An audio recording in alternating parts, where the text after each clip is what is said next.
அனைவருக்கும் வணக்கம். நம்ம வந்துட்டு சமூக அறிவியலில் வரலாறு பார்த்துட்ருக்கோம். இப்போ 6th 7th கம்ப்ளீட் பண்ணியாச்சு. 8ஆம் வகுப்பு வந்துட்டு ஸ்டார்ட் பண்ணி 2 லெசன் கம்ப்ளீட் பண்ணிட்டோம். இன்றைக்கி வந்துட்டு 3rd லெசன் பார்க்குறோம். ஓகேங்களா? So first lesson second lesson கொஞ்சம் போரிங்காக தான் இருக்கும். ஓகேங்களா? ஸோ ஸ்டார்டிங் அப்படிங்கிறதுனால கொஞ்சம் போரிங்காக தான் இருக்கும். ஸோ இதுக்கப்புறமா வந்துட்டு கொஞ்சம் இன்ட்ரெஸ்டிங்காக இருக்கும். ஸோ 3rd லெசனில் என்ன கொடுத்துருக்காங்க அப்படின்னு பார்த்தீங்கன்னா, கிராம சமூகமும் வாழ்க்கை முறையும், கற்றலின் நோக்கங்கள், ஆங்கில ஆட்சியின் கீழ் இருந்த நிலவருவாய் கொள்கை, நிலவருவாய் கொள்கையின் நிறை குறைகள், விவசாயிகளின் நெருக்கடிகள் மற்றும் கிளர்ச்சிகள். ஓகே, ஸோ இந்த டாபிக் வச்சு உங்களுக்கு வந்துட்டு என்ன அடுத்ததாக பார்க்க போகிறோம் அப்படிங்கிறது தெரிஞ்சிருக்கும். ஸோ கிராம சமூகமும் அவங்களுடைய வாழ்க்கை முறையும் எப்படி இருந்தது அப்படிங்கிறது. ஸோ கிராம சமூகம் அப்படிங்கும் பொழுது அவங்களுடைய நிலத்தை வச்சு தான் வந்துட்டு அவங்களுடைய வருவாய் இருந்திருக்கும். ஓகேவா? ஸோ அந்த வருவாயில் அவங்க என்னெல்லாம் நெருக்கடிகள் வந்துட்டு இருந்துச்சு, இப்போ ஆங்கிலேயர்களுடைய நில வருவாய் கொள்கையில் என்ன நிறை குறைகள் இருந்தது, ஸோ விவசாயிகளுடைய நெருக்கடிகள் மற்றும் கிளர்ச்சிகள் என்னென்ன அப்படின்னு சொல்லிட்டு தான் நம்ம பார்க்க போகிறோம். அறிமுகம். காலனி ஆதிக்கத்திற்கு முன் இந்திய பொருளாதாரமானது வேளாண்மையை அடிப்படையாக கொண்ட பொருளாதாரமாக இருந்தது. இக்காலத்தில் வேளாண்மை மக்களின் முதல்நிலை தொழிலாக இருந்தது. நெசவு தொழில், சர்க்கரை தொழில், எண்ணெய் தொழில், இன்னும் பிற தொழில்கள் வேளாண்மையை சார்ந்தே நடைபெற்றன. ஆங்கில அரசானது இந்தியாவின் பழமையான வேளாண்மை முறையையும் மற்றும் நிலவாய் வருவாய் கொள்கையையும் ஏற்றுக்கொள்ளவில்லை. நிலையான நில வருவாய் திட்டம், மகள்வாரி திட்டம், ரயத்வாரி திட்டம் என 3 பெரிய நில வருவாய் மற்றும் நில உரிமை திட்டத்தை ஆங்கில அரசு இந்தியாவில் அறிமுகப்படுத்தியது. இத்திட்டங்களின் மூலம் விவசாயிகளுக்கு எதிரான பொருளாதார சுரண்டல் முறை பிற்காலத்தில் அவர்களை ஆங்கிலேயருக்கு எதிராக புரட்சியில் ஈடுபட வைத்தது. ஓகே, ஸோ கிராமத்தில் அதாவது அப்போல்லாம் வந்துட்டு முதல்நிலை தொழிலாக வந்துட்டு மக்களுடைய முதல்நிலை தொழிலாக எது இருந்திருக்கும்? வேளாண்மை தான் இருந்திருக்கும்.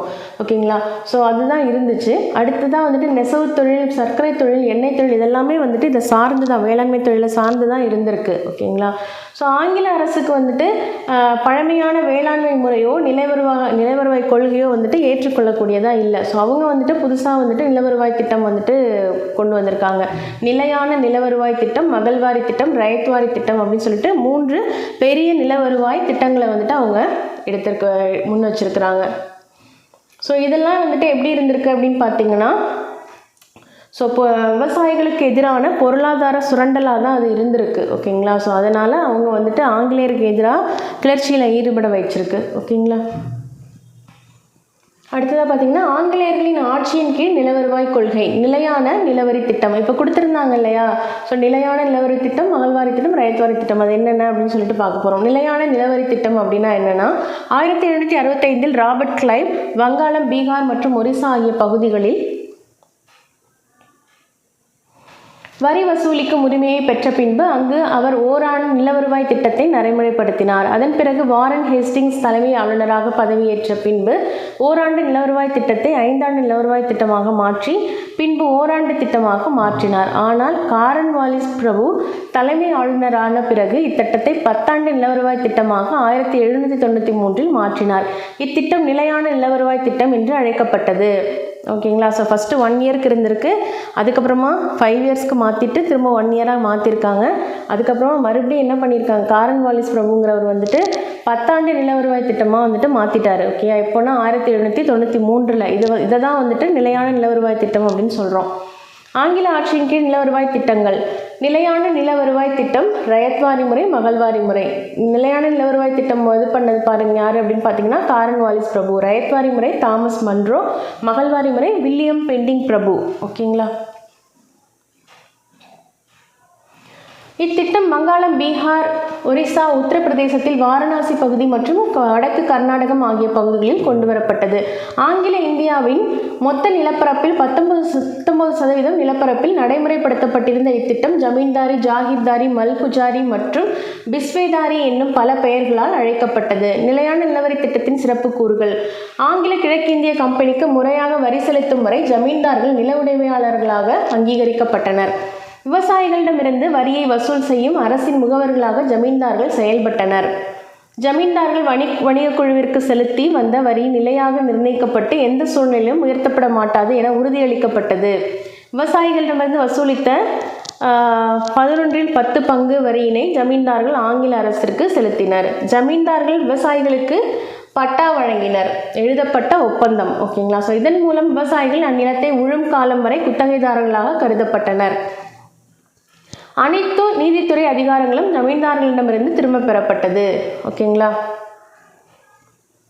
நிலையான நிலவர திட்டத்துடைய சிறப்பு கூறுகள் என்ன அப்படின்னு சொல்லிட்டு அவங்க கொடுத்துட்டாங்க. அடுத்ததாக இதனுடைய நிறைகள் என்ன அப்படின்னு சொல்லி கொடுத்துருக்காங்க. தரிசு நிலங்கள் மற்றும் காடுகள் விவசாய நிலங்களாக மாற்றப்பட்டன.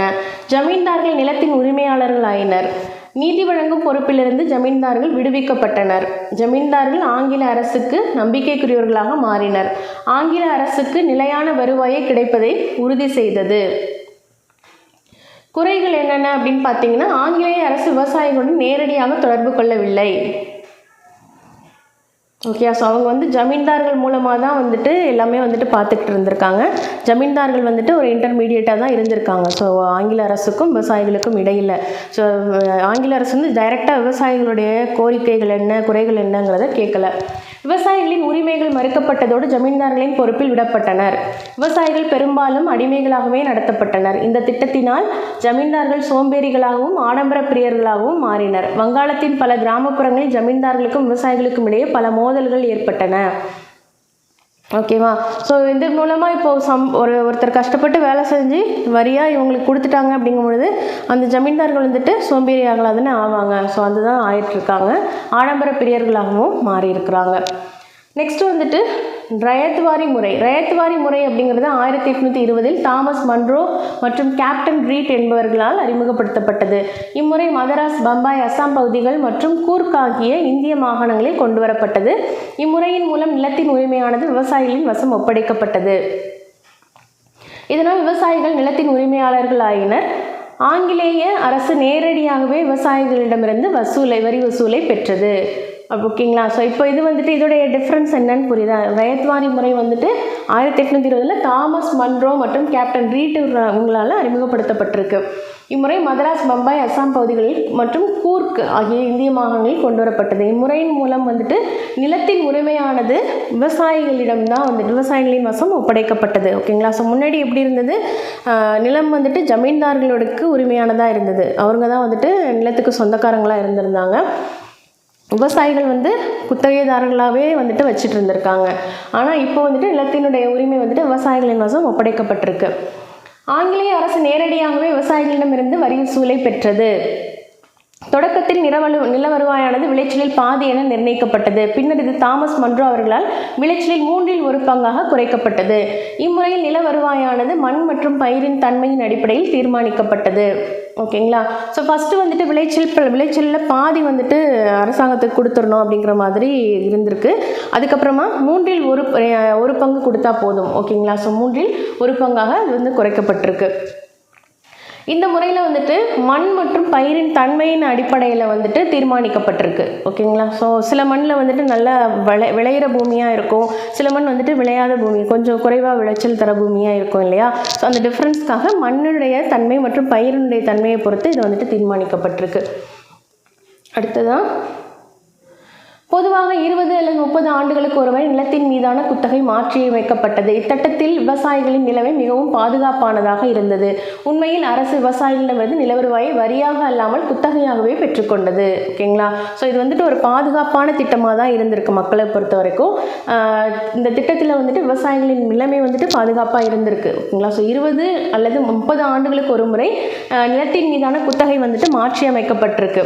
உண்மையில் அரசு விவசாயிகளிடமிருந்து நில வருவாயை வரியாக பெறாமல் ஒரு குத்தகை பணமாக தான் பெற்றுக்கொண்டிருக்கிறாங்க. ஓகேங்களா. ஸோ இது ஒரு சிறப்பான திட்டமாக தான் இருந்திருக்கு. ரயத்வாரி முறையின் சிறப்பு கூறுகள். வருவாய் ஒப்பந்தம் நேரடியாக விவசாயிகளுடன் செய்து கொள்ளப்பட்டது. ஓகேங்களா. ஸோ இப்போ ஜமீன்தார் அப்படின்னு சொல்லிட்டு ஒரு இன்டர்மீடியேட்டர் கிடையாது. ஒப்பந்தம் வருவாய் ஒப்பந்தம் நேரடியாக விவசாயிகளோட செய்து கொள்ளப்பட்டிருக்கு. நில அளவு மற்றும் விளைச்சலின் மதிப்பீடு கணக்கிடப்பட்டது. ஓகேங்களா. ஸோ நில அளவு மற்றும் விளைச்சலுடைய மதிப்பீடு என்ன அப்படின்னு சொல்லிட்டு கணக்கிட்டுருக்குறாங்க. ஸோ எதுவாக இருந்தாலும் பரவாயில்ல, இந்த அளவு எங்களுக்கு கொடுக்கணும் அப்படின்னு இல்லாமல் ஸோ எல்லாத்தையும் கணக்கிட்டு தான் அவங்க தீர்மானிச்சிருக்கிறாங்க. ஸோ இது ஒரு நல்ல விஷயம். அரசு விளைச்சலில் 45% 50% வரை வரியாக நிர்ணயம் செய்தது. ரயத்வாரி முறையால் ஏற்பட்ட விளைவுகள். பெரும்பாலான பகுதிகளில் நில வருவாய் மிக அதிகமாக நிர்ணயிக்கப்பட்டது. சிறப்பான பருவ காலங்களில் கூட விவசாயிகள் நிலவரி செலுத்துவதற்கு மிகவும் சிரமப்பட்டனர். அரசு ஜமீன்தார்களுக்கு பதிலாக விவசாயிகளை சுரண்டியது. ஓகேங்களா. ஸோ ஜமீன்தார்களுக்கு பதிலாக விவசாயிகளையும் சுரண்டியது. ஸோ இதுலேயும் வந்துட்டு ஒரு சில ட்ராபேக்ஸ் இருக்குது அப்படின்ற மாதிரி சொல்லியிருக்கிறாங்க. ஓகேங்களா. அடுத்ததாக மகள்வாரி முறை, ரைத்வாரி முறை முடிஞ்சிருச்சு. நிலையான வருவாய் திட்டம், அப்புறம் ரைத்வாரி முறை, அடுத்ததாக மகள்வாரி முறை. மகள்வாரி முறை என்பது ஹோல்ட் மெகன்சி என்பவரது சிந்தனையில் உதித்த ஜமீன்தாரி முறையின் மாற்றியமைக்கப்பட்ட வடிவமே ஆகும். கங்கை சமவெளி, வடமேற்கு மாகாணங்கள், மத்திய இந்தியாவின் சில பகுதிகள் மற்றும் பஞ்சாப் போன்ற பகுதிகளில் 1822 அறிமுகப்படுத்தப்பட்டது. ராபர்ட் மெர்டின்ஸ் பட் என்பவரின் வழிகாட்டுதலின்படி 1833 வில்லியம் பெண்டிங் பிரபு இம்முறையில் சில அடிப்படை மாற்றங்களை கொண்டு வந்தார். மகள் அல்லது கிராம விளைச்சலின் அடிப்படையில் இம்முறையில் வருவாய் மதிப்பீடு செய்யப்பட்டது. மகள் பகுதியின் அனைத்து உரிமையாளர்களும் நில வருவாய் செலுத்துவதற்கு கூட்டு பொறுப்புடையவர்களாவர். தொடக்கத்தில் மொத்த விளைச்சலில் 3/2 பங்கு நில வருவாய் அரசின் பங்காக நிர்ணயிக்கப்பட்டது. பின்னர் வில்லியம் பெண்டிங் பிரபு மொத்த விளைச்சலில் நில வருவாய் 50% என குறைத்தார். இம்முறையில் நில வருவாய் கிராமம் முழுவதும் வசூல் செய்து அரசுக்கு செலுத்த ஒரு கிராம தலைவர் லாம்பர்தார் நியமிக்கப்பட்டிருந்தார். இந்த முறை முதலில் ஆக்ரா, அயோத்தி போன்ற இடங்களில் அமல்படுத்தப்பட்டது. பின்னர் ஐக்கிய மாகாணங்களில் பிற பகுதிகளுக்கும் விரிவுபடுத்தப்பட்டது. இத்திட்டத்திலும் அதிகமான வரிச்சுமைகள் அனைத்தும் விவசாயிகள் மீதே விழுந்தது.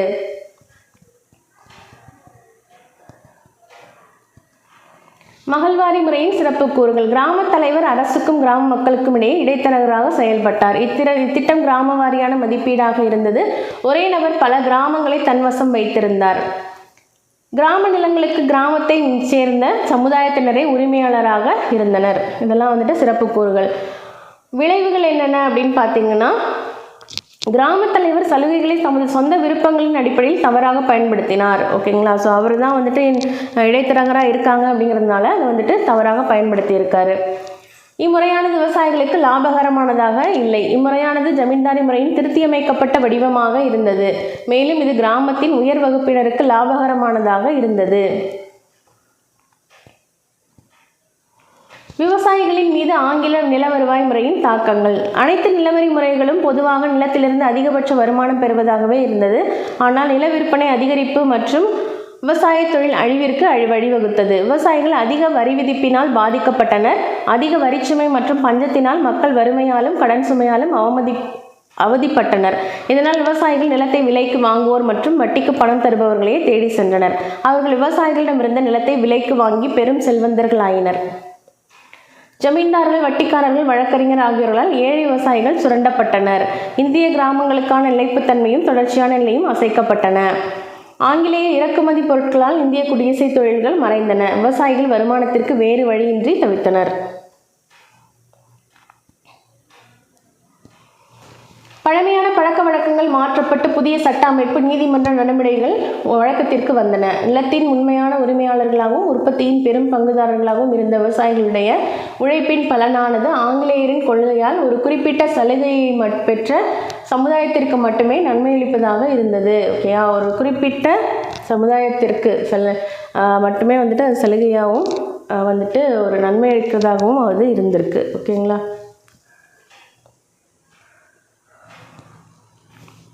விவசாயிகளின் புரட்சிகள். ஓகேங்களா. ஸோ இது வந்துட்டு இந்த மாதிரியான விஷயங்கள்னால விவசாயிகள் தான் வந்துட்டு அதிகமாக சுரண்டப்பட்டிருக்காங்க. எந்த முறையாக இருந்தாலுமே கூட விவசாயிகள் தான் அதிக அளவில் சுரண்டப்பட்டிருக்கிறாங்க. ஓகேங்களா. ஸோ எதுவுமே வந்துட்டு ஒரு நன்மை தரக்கூடியதாக இல்லை.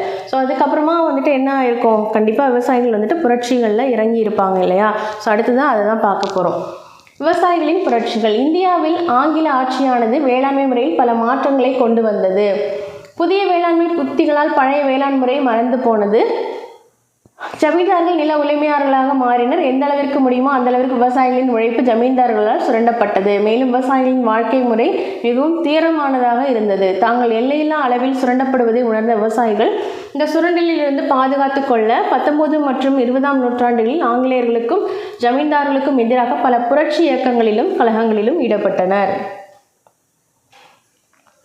ஸோ அப்படி ஸ்டார்ட் பண்ண ஒரு ஃபஸ்ட்டு இது என்ன அப்படின்னு பார்த்தீங்கன்னா 1855 56 வரைக்கும் வந்துட்டு விவசாயிகள் எழுச்சியாக கருதப்பட்ட முதலாவது கழகம் சந்தால் கழகம் அப்படின்னு சொல்கிறாங்க. பீகாரில் உள்ள ராஜ்மஹால் குன்றுகளுக்கு அருகில் உள்ள பகுதிகளில் சந்தால் மக்கள் வேளாண்மை செய்து வந்தனர். ஓகே. ஸோ சந்தால் மக்கள் அப்படிங்கிறவங்க அந்த பீகாரில் இருக்கிறாங்க. ஓகேங்களா. ஸோ பீகாரில் உள்ள ராஜ்மஹால் குன்றுகளுக்கு அருகில் உள்ள பகுதிகளில் இருக்கிற மக்கள் பெயர் தான் வந்துட்டு சந்தால். ஓகேங்களா. ஸோ அவங்க வந்து கலகம் பண்ணதான் வந்துட்டு சந்தால் கலகம்.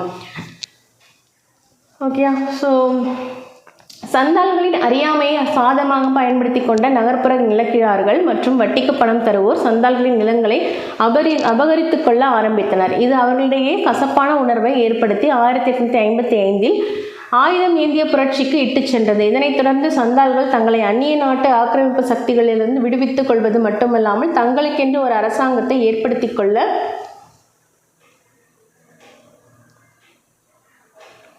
சித்து மற்றும் கங்கு என்ற 2 சந்தால் சகோதரர்களின் தலைமையின் கீழ் 10,000 வீரர்கள் ஒன்று கூடினர். ஓகேங்களா. ஸோ சித்து மற்றும் கங்கு என்கிற 2 சந்தால் சகோதரர்கள். ஓகேங்களா. ஸோ அவங்க தலைமையின் கீழே 10,000 வீரர்கள் ஒன்று கூடினார்கள். இந்த கூட்டத்தினர் புரட்சி 1 மாதத்திற்குள் வலிமையான சக்தியினை பெற்றது. ஐரோப்பிய பண்ணையாளர்கள், ஆங்கிலேய அலுவலர்கள், ரயில்வே பொறியாளர்கள், ஜமீன்தார்கள் மற்றும் வட்டிக்கு பணம் கொடுப்போர் ஆகிய அனைவரும் புரட்சியாளர்களால் தாக்கப்பட்டனர். புரட்சியானது பிப்ரவரி 1856 வரை தொடர்ந்தது. புரட்சியின் தலைவர்கள் கைது செய்யப்பட்டதை தொடர்ந்து கலகமானது கடுமையாக அடக்கப்பட்டது. இதனைத் தொடர்ந்து சந்தால்கள் வசித்த பகுதிகளை சந்தால் பர்கானா என அரசு அறிவித்தது. அதன்படி சந்தால்களின் நிலங்களும் அடையாளமும் அந்நிய ஆக்கிரமிப்பாளர்களிடமிருந்து பாதுகாக்கப்பட்டன. ஓகே. ஸோ ஒரு கலகம் பிறந்ததுக்கு அப்புறம் தான் அதுக்கான வழியும் பிறந்திருக்கு. ஓகேங்களா. ஸோ அதனால அந்த பகுதிகள் சந்தால்கள் வகித்த பகுதிகளை சந்தால் பர்கானா அப்படின்னு சொல்லிட்டு அரசு அறிவிச்சிருக்கு. ஸோ அது மூலமாக சந்தால்களுடைய நிலங்களும் அடையாளமும் அந்நிய ஆக்கிரமிப்பாளர்களிடமிருந்து பாதுகாக்கப்பட்டன அப்படின்னு சொல்கிறாங்க. ஓகே. ஸோ இதுதான் சந்தால் கலகம். ஒரு பிக்சர் கொடுத்துருக்காங்க.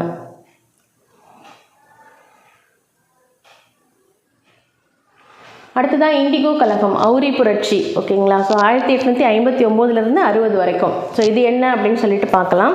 வங்காள அவுரி சாகுபடியாளர்களின் வேலை நிறுத்தம் அதிக அளவில் பரவி தீவிர விவசாய புரட்சியாக மாறியது. ஐரோப்பிய இண்டிகோ தோட்டக்காரர்கள் விவசாயிகளுக்கு மிகவும் தீமை தரும் வகையில் இண்டிகோவை வளர்ப்பதற்கு குத்தகை விவசாயிகளை கட்டாயப்படுத்தினர். மேலும் குத்தகை விவசாயிகள் தாங்கள் விளைவிக்கும் அவுரியை தங்களுக்கு குறைந்த விலையில் விற்கும்படியும் குத்தகை முன்பணத்தை பின்னாளில் அவர்களுக்கு பயன்படும் வகையில் முன்கூட்டியே பெற்றுக்கொள்ளும்படியும் வற்புறுத்தப்பட்டனர். மேலும் ஆள் கடத்தல், கொள்ளையடித்தல், கசையடி கொடுத்தல், எரித்தல் போன்ற சம்பவங்களும் நடந்தன. செப்டம்பர் 1859 திகம்பர் பிஸ்வாஸ் மற்றும் பிஷ்ணு சரண் பிஸ்வாஸ் ஆகியோரால் நாதியா மாவட்டத்தில் நடைபெற்ற கலகங்கள் ஐரோப்பிய பண்ணையாளர்களின் கடுமையான அடக்குமுறைகளால் கைவிடப்பட்டன. அதன் பின்னர் ஐரோப்பிய தொழிற்சாலைகள் எரிக்கப்பட்டு கலகமானது வேறு இடங்களுக்கு பரவியது. நிலைமையை கட்டுக்குள் கொண்டு வர அரசு 1860 ஒரு அவுரி ஆணையத்தை அமைத்தது. அந்த ஆணையத்தின் பரிந்துரைப்படி 1862 சட்டம் பாகம் 6 பார்ட் ஆஃப் த ஆக்ட் 1862 ஓகேங்களா வந்துட்டு உருவாக்கி இருக்கிறாங்க.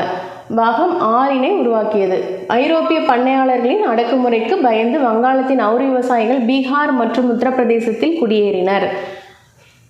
இந்து தேசபக்தன் என்ற செய்தித்தாள் சாகுபடியாளர்களின் துயரங்களை பலமுறை வெளிச்சத்திற்கு கொண்டு வந்தது. அதே போல தீனபந்து மித்ரா என்பவர் வங்காள அவுரி சாகுபடியாளர்களின் துயரங்களை மக்கள் மற்றும் அரசின் கவனத்திற்கு கொண்டு வர நீல் தர்பன் என்ற ஒரு நாடகத்தை எழுதினார். ஓகேங்களா. ஸோ இதான் வந்துட்டு அவுரி புரட்சி. பாப்னா கலகம் 1873 76 வரைக்கும். பாப்னா விவசாய எழுச்சி என்பது விவசாயிகளால் நடத்தப்பட்ட ஜமீன்தார்களின் அடக்குமுறைக்கு எதிரான இயக்கமாகும். இக்கழகம் வங்காளத்தின் பாப்னாவில் உள்ள யூசுப் சாஹி பர்கானாவின் கேசப் சந்திரா ராய் என்பவரால் ஆரம்பிக்கப்பட்டது. ஜமீன்தார்கள் விவசாயிகளிடமிருந்து சட்டத்திற்கு புறம்பான முறையில் வற்புறுத்தி வரி வசூலித்தல், அதிகப்படியான வாரம் வசூலித்தல், வரி வசூலித்தல் தான் அப்படி சொல்கிறாங்க. மற்ற பிற வரிகளையும் வழக்கமாக வசூல் செய்தனர். விவசாயிகள் வாடகை செலுத்தவில்லை என்ற போலி காரணங்களை கூறி அடிக்கடி நிலத்திலிருந்து வெளியேற்றப்பட்டனர்.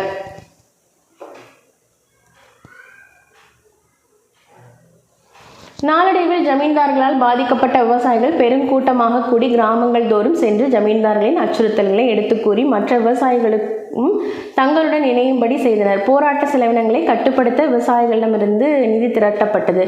போராட்டம் படிப்படியாக பாப்னா முழுவதும் பரவி பின்னர் கிழக்கு வங்காளத்தின் மற்ற மாவட்டங்களுக்கும் பரவியது. அப்பகுதி எங்கும் விவசாய சங்கங்கள் அமைக்கப்பட்டன. போராட்டத்தின் முதன்மை நோக்கம் சட்டத்தை எதிர்ப்பதாக இருந்தது. ஜமீன்தார்கள் விவசாயிகளை கட்டாயப்படுத்திய போது மட்டும் மிகச்சிறிய அளவில் வன்முறை நடைபெற்றது. போராட்டத்தில் ஜமீன்தார்களின் வீடுகளை கொள்ளையடித்ததாக சில நிகழ்வுகளே இருந்தன. நீதிமன்ற ஆணைகளை காவல் நிலையங்கள் செயற்படுத்த முயன்ற போது அதனை எதிர்த்து விவசாயிகள் ஒரு சில தாக்குதல்களை காவல் நிலையங்கள் மீதும் தொடுத்தனர். ஜமீன்தார்களின் முகவர்களும் மிகவும் அரிதாகவே கொல்லப்பட்டனர் அல்லது காயப்படுத்தப்பட்டனர். போராட்டத்தின் வாயிலாக விவசாயிகள் சட்ட விழிப்புணர்வு மற்றும் அவர்களது சட்ட உரிமைகளை மேம்படுத்தினர். மக்களை ஒருங்கிணைத்து சங்கங்களை உருவாக்கி அமைதியான முறையில் எதிர்க்கும் ஆற்றலையும் வலிமையும் விழிப்புணர்வையும் வளர்த்து கொண்டனர். ஓகேங்களா? ஸோ மக்களை ஒருங்கிணைத்து சங்கங்களை உருவாக்கி அமைதியான முறையில் எதிர்க்கும் ஆற்றலையும் வலிமையையும் விழிப்புணர்வையும் வளர்த்து கொண்டனர். ஓகேங்களா? ஸோ இதான் வந்துட்டு பாப்னா கழகம். அடுத்ததான் தக்கான கழகம் 1875. 1875ஆம் ஆண்டு பூனா மாவட்டத்தில் உள்ள விவசாயிகள் ஒரு கழகத்தில் ஈடுபட்டனர். இது தக்கான கழகம் என்று அழைக்கப்பட்டது. அப்பகுதி விவசாயிகள் ஆரம்பத்தில் தொடர்ந்து தங்கள் நிலங்களை அபகரித்து கொண்டிருந்த உள்ளூர் வட்டிக்காரர்களின் அடக்குமுறையை எதிர்த்து புரட்சி செய்தனர். பூனா மாவட்டத்தின் ஒரு கிராமத்தில் ஒரு வட்டிக்காரரின் சொத்துக்களை கைப்பற்றி அவரை கிராமத்திலிருந்து வெளியேற்றிய பொழுது புரட்சி தொடங்கியது. மேலும் இப்புரட்சி படிப்படியாக 33 கிராமங்களுக்கு பரவியது. விவசாயிகள் மார்வாரி சகுகாரர்களின் சொத்துக்களை கொள்ளையடித்தனர். சகுகாரர்கள் காவலர்களின் உதவியை நாடிய போது போராட்டம் வன்முறையாக மாறியது. இராணுவம் வரவழைக்கப்பட்டு அப்புரட்சி கட்டுப்படுத்தப்பட்டது. இப்புரட்சியின் விளைவாக தக்கான விவசாயிகள் மீட்பு சட்டம் நிறைவேற்றப்பட்டு அதன் மூலம் விவசாயிகளின் குறைகள் களையப்பட்டது. ஓகேங்களா? ஸோ இந்த புரட்சியின் விளைவாக தக்கான விவசாயிகள் மீட்பு சட்டம். ஓகேங்களா? ஸோ இது மூலமாக இந்த தக்கான கழகம் மூலமாக என்ன உருவாகி இருக்கு? தக்கான விவசாயிகளின் மீட்பு சட்டம் வந்துட்டு நிறைவேற்றப்பட்டிருக்கு. ஓகேங்களா? அடுத்ததான் பஞ்சாப் விவசாயிகள் இயக்கம் 1890 1900 வரைக்கும். நகர்ப்புற வட்டிக்காரர்களிடம் கடனை பெற்று கடனை திருப்பி செலுத்த தவறிய விவசாயிகள் தங்கள் நிலத்தின் மீது வட்டிக்கடைக்காரர்கள் மேற்கொண்ட ஒடுக்குமுறைகளை விரைந்து தடுக்கும் பொருட்டு பஞ்சாப் விவசாயிகள் புரட்சியில் ஈடுபட்டனர். ஆங்கிலேய அரசு இப்பகுதியில் எந்த ஒரு புரட்சி நடைபெறுவதையும் விரும்பவில்லை.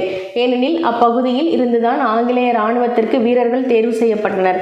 பஞ்சாப் விவசாயிகளை பாதுகாப்பதற்கு 1900 பஞ்சாப் நில உரிமை மாற்று சட்டம் நிறைவேற்றப்பட்டு சோதனை முறையில் செயல்படுத்தப்பட்டது. பஞ்சாபில் இச்சட்டம் சிறப்பாக செயல்படுத்தப்பட்டதால் இந்தியாவில் மற்ற பகுதிகளுக்கும் விரிவுபடுத்தப்பட்டது. இச்சட்டத்தின்படி பஞ்சாப் மக்கள் விவசாயிகள், சட்ட அங்கீகாரம் பெற்ற விவசாயிகள், வட்டிக்கடைக்காரர்கள் உட்பட்ட இதர மக்கள் என்று 3 வகையாக பிரிக்கப்பட்டனர். முதல் பிரிவு மக்களிடமிருந்து, மற்ற 2 பிரிவு மக்களுக்கும் நிலத்தை விற்பது மற்றும் அடமானம் வைப்பது மீதான கட்டுப்பாடுகள் விதிக்கப்பட்டன. ஓகேங்களா? ஸோ இந்த பஞ்சாப்லேருந்து தான் வந்துட்டு அதிகப்படியான இராணுவ வீரர்கள் தேர்வு செய்யப்பட்டனர். ஸோ அதனால் அவங்களை பாதுகாக்க வேண்டிய கடமையும் ஆங்கில ஆட்சிக்கு இருந்திருக்கு. ஸோ அதனால் இந்த பஞ்சாப் நில உரிமை மாற்று சட்டம் 1900 நிறைவேற்றப்பட்டு சோதனை முறையில் செயல்படுத்தப்பட்டது. அது சிறப்பாக செயல்படுத்தப்பட்டதுனால மற்ற பகுதிகளுக்கும் இதை வந்துட்டு பரப்பியிருக்கிறாங்க. இது மூலமாக வந்துட்டு நிலம் வந்துட்டு விவசாயிகளை அடகுக்கு எடுத்து அதன் மூலமாக அதை வந்துட்டு அபகரிக்கிற அந்த நிலை வந்துட்டு மாற்றப்பட்டிருக்கு. ஓகேங்களா? ஸோ சம்பரான் சத்தியாகிரகம் 1917 18 வரைக்கும். பீகார் மாநிலத்தில் உள்ள சம்பரான் என்ற இடத்தில் ஐரோப்பிய பண்ணையாளர்கள் சட்டத்திற்கு புறம்பான மற்றும் மனிதத்தன்மையற்ற முறைகளில் மிகவும் நியாயமற்ற விலைக்கு அவுரி சாகுபடியை செய்தனர். சம்பரான் இந்திய விவசாயிகள் அவுரி சாகுபடியாளர்கள் தங்களது மொத்த நிலத்தில் 20 3 மட்டும் அவுரியை சாகுபடி செய்து அதனையும் ஐரோப்பிய தோட்டக்காரர்களுக்கு அவர்கள் நிர்ணயித்த விலைக்கே விற்க சம்பரான் தீன்கதியா என்ற நடைமுறையின் கீழ் பிணைக்கப்பட்டிருந்தார்கள். மேலும் அவர்கள் ஐரோப்பிய பண்ணையாளர்களால் சட்டவிரோத பணம் பறிப்பு மற்றும் அடக்குமுறை போன்ற நிகழ்வுகளுக்கு ஆளாகினர். இந்த விவசாயிகளின் பிரச்சனையை அறிந்து கொண்ட மகாத்மா காந்தி அவர்களுக்கு உதவ முன்வந்தார். அரசு ஒரு விசாரணை குழுவை அமைத்து மகாத்மா காந்தியை அக்குழுவின் ஒரு உறுப்பினராக சேர்த்து கொண்டது. விவசாயிகளின் குறைகள் விசாரிக்கப்பட்டு இறுதியில் மே 1918 சம்பரான் விவசாய சட்டம் நிறைவேற்றப்பட்டிருக்கு. ஓகேங்களா? சம்பரான் சத்தியாகிரகத்தில் மகாத்மா அவர்கள் வந்துட்டு பங்கு பெற்ற காட்சி. கேடா சத்தியாகிரகம், அதாவது கைரா சத்தியாகிரகம் அப்படின்னு சொல்கிறாங்க. ஓகே, 1918 குஜராத்தின் கேடா மாவட்டத்தில் இடையறாத பஞ்சத்தின் காரணமாக விவசாயம் பொய்த்தது. ஆனால் நிலவரி முழுவதையும் செலுத்த விவசாயிகளை அரசு அறிவுறுத்தியது. இதன் விளைவாக கேடா மாவட்டத்தில் உள்ளூர் விவசாயிகள் வரிகொடா இயக்கத்தை தொடங்கினர். அவ்வியக்கத்திற்கு காந்தியடிகள் தலைமையேற்றார். பஞ்சத்தின் நிலைகளை அரசுக்கு எடுத்துக்கூறி முழு பலத்துடன் சத்தியாகிரக முறையில் போராடும்படி காந்திஜி விவசாயிகளை ஆயத்தப்படுத்தினார். மேலும் விவசாயிகள் அச்சமின்றி எல்லா எதிர்ப்புகளையும் சந்திக்க ஊக்கமளித்தார். அவரது அழைப்புக்கு முன்னெப்போதும் இல்லாத அளவிற்கு விவசாயிகளின் ஆதரவு இருந்தது. மற்றும் அரசாங்கம் விவசாயிகளுடன் ஒரு தீர்வுக்கு வர வேண்டியிருந்தது. இக்காலகட்டத்தில் சர்தார் வல்லபாய் பட்டேல் இந்திய சுதந்திர போராட்டத்தின் ஒரு முக்கியமான தலைவராக உருவானார். 1918 காலத்தில் தான் சர்தார் வல்லபாய் பட்டேல் வந்துட்டு இந்திய சுதந்திர போராட்டத்தின் ஒரு முக்கியமான தலைவராக உருவாகியிருக்காரு. விவசாயிகளின் புரட்சிகள் ஓகேங்களா. ஸோ எது எங்கெங்கெல்லாம் நடந்திருக்கு அப்படின்றத சொல்லியிருக்காங்க. இங்கே வந்துட்டு பஞ்சாபில் 1890 ஆரம்பிச்சிருக்காங்க, அதுலேருந்து 1900 வரைக்கும். அடுத்தது கேடா 1918, பர்தோலி 1929-30, தக்கானம் 1875. இங்கே மாப்ளா புரட்சின்னு ஒன்று இருக்குது 1921, சம்பரான் புரட்சி 1917-18, சந்தால் 1855-56, இண்டிகோ 1859-60, பாப்னா 1873-76. ஓகேங்களா. ஸோ இதான் வந்துட்டு விவசாயிகளுடைய புரட்சி. ஸோ இது கண்டிப்பாக படிச்சுக்கோங்க. அடுத்ததான் மாப்ளா கிளர்ச்சி அப்படிங்கிறது 1921.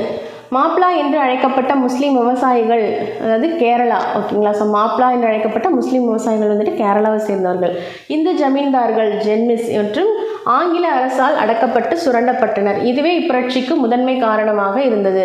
ஏப்ரல் 1920 நடைபெற்ற மலபார் மாவட்ட மாநாட்டின் மூலம் மாப்ளா விவசாயிகள் உத்வேகம் அடைந்தனர்.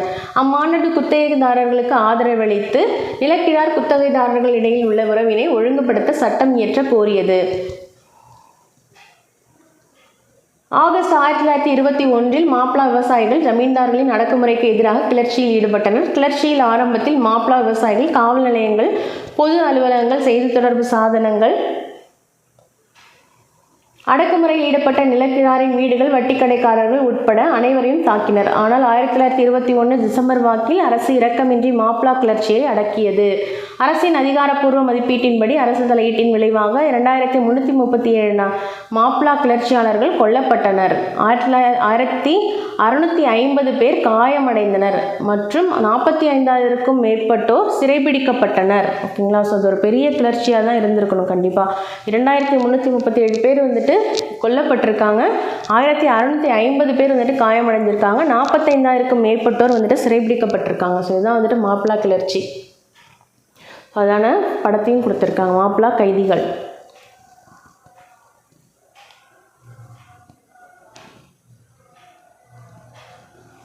பர்தோலி சத்தியாகிரகம் 1929-30. 1928 30% அளவிற்கு அரசு நில வருவாயை உயர்த்தியது. அதனால் பர்தோலி விவசாயிகள் சர்தார் வல்லபாய் பட்டேல் தலைமையில் தங்களது எதிர்ப்பினை தெரிவித்தனர்.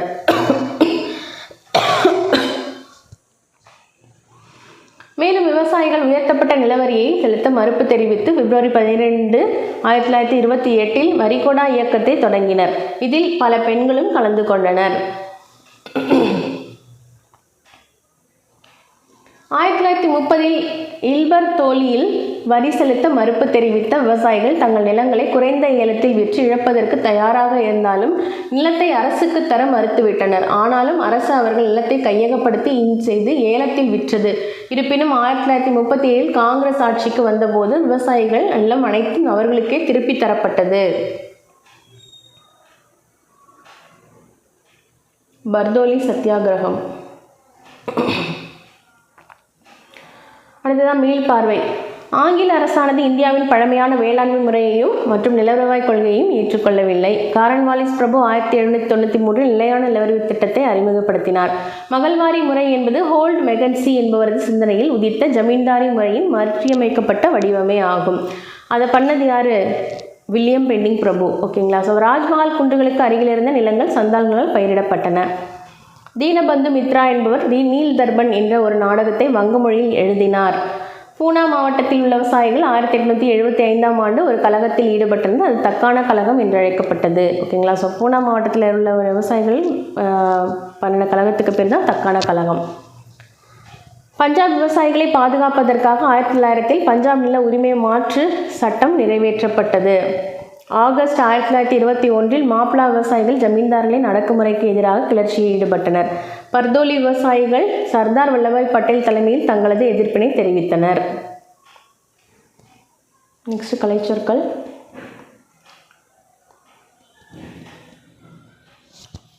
அப்பேரட்டஸ் புதிய அமைப்பு, நியூ சிஸ்டம் அப்படிங்கிறது அப்பேரட்டஸ். உரிமை கோருபவர் கிளைமன்ஸ், a person making a claim. விவசாயி, cultivator, a person who cultivates the land. அத்துமீறல், encroachment, intrusion on. கடன் தருபவர், money lender, a person who lends money to people at a high rate of interest. முக்கியமாக, predominantly, mainly.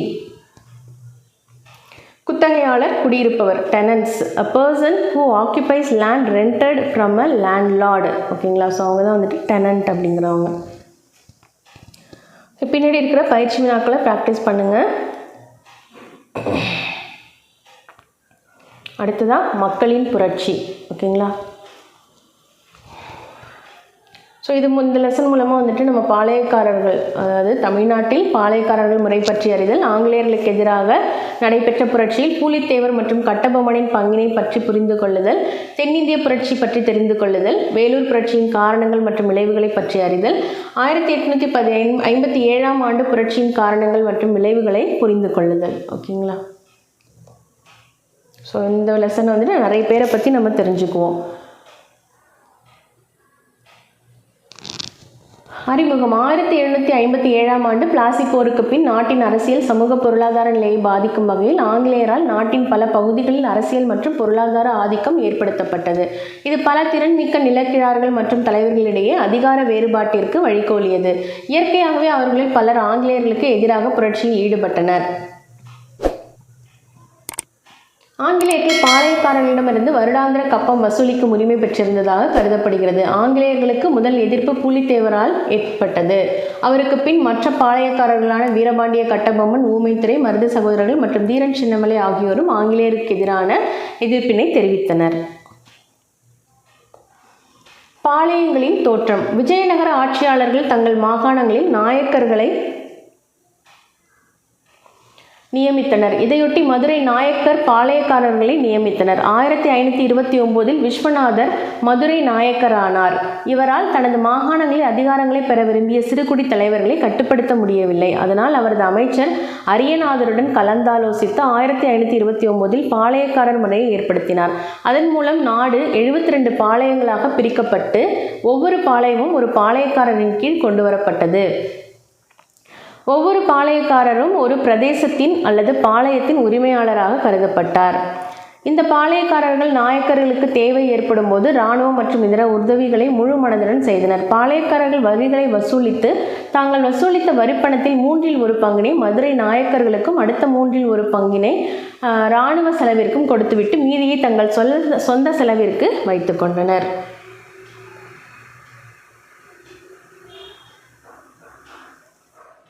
புரட்சியாளர்களின் கூட்டமைப்பு. ஓகேங்களா? So எங்கெல்லாம் இருந்தது அப்படிங்கிறது காட்டியிருக்காங்க.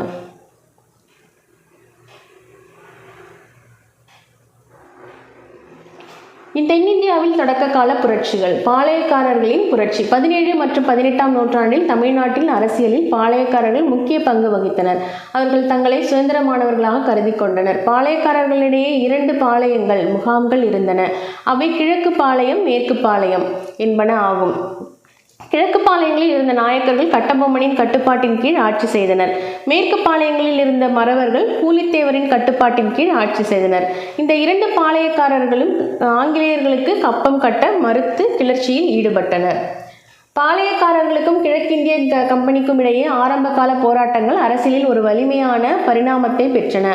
1792ஆம் ஆண்டு கர்நாடக உடன்படிக்கையால் ஒருங்கிணைக்கப்பட்ட ஆங்கிலேய அதிகாரம் பாளையக்காரர்களின் மீது செலுத்தப்பட்டது. இந்த உடன்படிக்கையின்படி ஆங்கிலேயர்கள் வரி வசூல் செய்யும் உரிமையையும் பெற்றனர். அதன் விளைவாக பாளையக்காரர்களின் புரட்சி வெடித்தது. ஓகேங்களா? ஸோ பாளையக்காரர்கள் அப்படிங்கிறவங்க நாயக்கர்களால் நியமிக்கப்பட்டவர்கள். ஓகேங்களா? ஸோ இவங்க வந்துட்டு மேற்கு பாளையம், கிழக்கு பாளையம், மேற்கு பாளையம் சொல்லிட்டு 2 இருந்திருக்கு. கிழக்கு பாளையங்களில் இருந்த நாயக்கர்கள் கட்டபொம்மனின் கட்டுப்பாட்டின் கீழ் ஆட்சி செய்தனர். மேற்கு பாளையங்களில் இருந்த மறவர்கள் பூலித்தேவரின் கட்டுப்பாட்டின் கீழே ஆட்சி செய்திருக்கிறாங்க.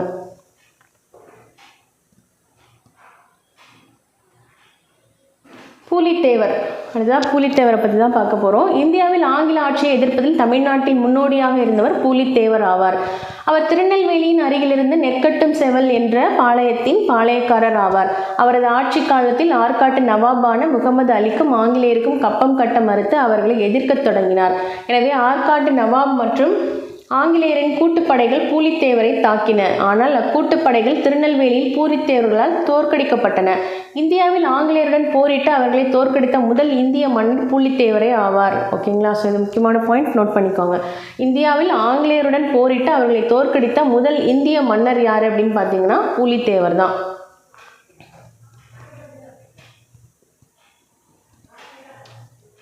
இந்த வெற்றிக்கு பிறகு பூலித்தேவர் நவாப் மற்றும் ஆங்கிலேயரை எதிர்க்க பாளையக்காரர்களின் கூட்டமைப்பை உருவாக்க முயன்றார். 1759 யூசுப் கான் தலைமையிலான ஆற்காடு நவாபின் படைகள் நெற்கட்டும் சேவலை தாக்கின. அந்த நல்லூரில் பூலித்தேவர் தோற்கடிக்கப்பட்டார். 1761 ஆற்காடு நவாபின் படைகள் நெற்கட்டும் சேவலை கைப்பற்றியது. பூலித்தேவர் தலைமறைவு வாழ்க்கை வாழ்ந்து 1764 நெற்கட்டும் சேவலை மீண்டும் கைப்பற்றினார். ஓகேங்களா? ஸோ பிறகு அவர் 1767 கேப்டன் கேம்பல் என்பவரால் தோற்கடிக்கப்பட்டார். பின்னாளில் பூலித்தேவர் தப்பித்து தலைமறைவாக வாழ்ந்து தனது நோக்கம் நிறைவேறாமலேயே இறந்து போனார்.